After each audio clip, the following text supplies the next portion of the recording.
आज के आधुनिक युग में जहां भौतिक सुख सुविधाएं जीवन का अहम हिस्सा बन चुकी है, वहीं नरसिंहपुर का एक परिवार सब कुछ छोड़कर आत्म साधना की राह पर निकल पड़ा है।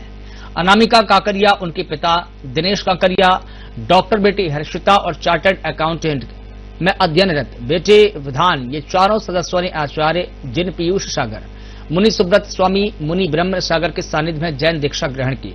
सकल जैन श्वेतांबर संघ के तत्वावधान में आनंद नगर कॉलोनी नरसिंहपुर ने इस दीक्षार्थी परिवार के सम्मान में भव्य दीक्षार्थी अभिनंदन समारोह का आयोजन किया। वहीं दीक्षार्थी परिवार ने अपने अपने विचार व्यक्त किए। इस मौके पर जैन समाज के महिला पुरुष बड़ी संख्या में मौजूद रहे। इस बार पूरे परिवार का संन्यास लेना समाज में चर्चा और प्रेरणा का विषय बन गया।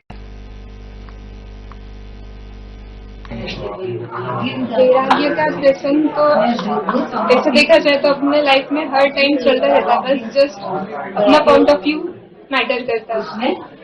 तो जस्ट ये हुआ कि ट्रीट करने के लिए पेशेंट तो आते हैं हॉस्पिटल में, डॉक्टर सब ट्राई तो करते हैं, बट एट दी एंड यही बोलते हैं जो भगवान चाहेगा जो भगवान होगा।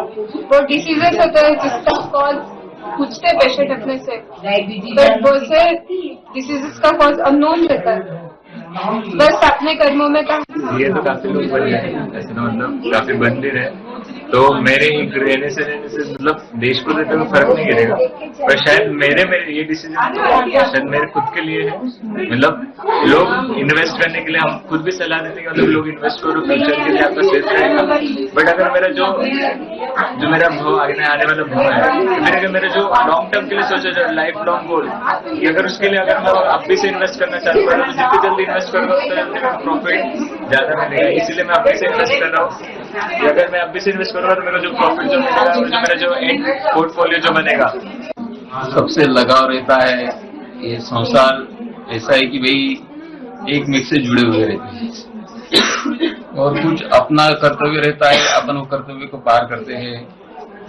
और उसमें जैसे कि भाई अपना कर्म का जो है निर्जरा है, वो संसार में रह के कुछ अपना ऐसा मन बनता है कि भाई इसके प्रति अपने राग है, इसके प्रति अपना द्वेष है, वो ये सब बढ़ते जाता है।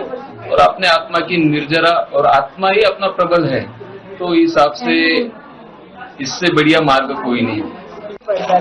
आशीर्वाद ऐसा रहता है गुरु का, और मैं आगे भी गुरु धाम बनते रहे ऐसी मैं प्रेरणा करूंगी और अभी भी प्रेरणा करूंगी सबको।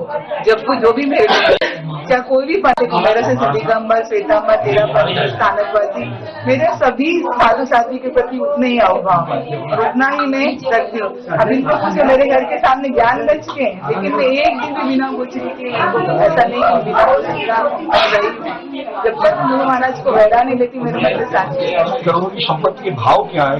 मेरी जो करोड़ की संपत्ति यदि मेरे को मिल जाए तो जो आपका भाव है वही मेरा। संसार के जितने भी सुख वैभव है उनको लगता है कि ये अशाश्वत है, अनित्य है, कुछ समय के लिए है। और शाश्वत सुख पाने के लिए परमात्मा महावीर ने दीक्षा जीवन बताया है, संयम जीवन बताया है। संयमित जीवन जीना, अहिंसा, अचौर्य और ब्रह्मचर्य का त्याग करके ब्रह्मचर्य में रहना, परिग्रह रहित रहना और शांति से अपना जीवन बिताना, उसके लिए एक मार्ग बताया, उसको दीक्षा जीवन बोलते हैं। गुरु की निष्ठा में रहा जाता है, उसमें गुरु के आदेश के अनुसार पूरा जीवन जिया जाता है, उस जीवन को बोलते हैं दीक्षा। उसमें साधना, तप, त्याग, वैराग्य भाव होते हैं।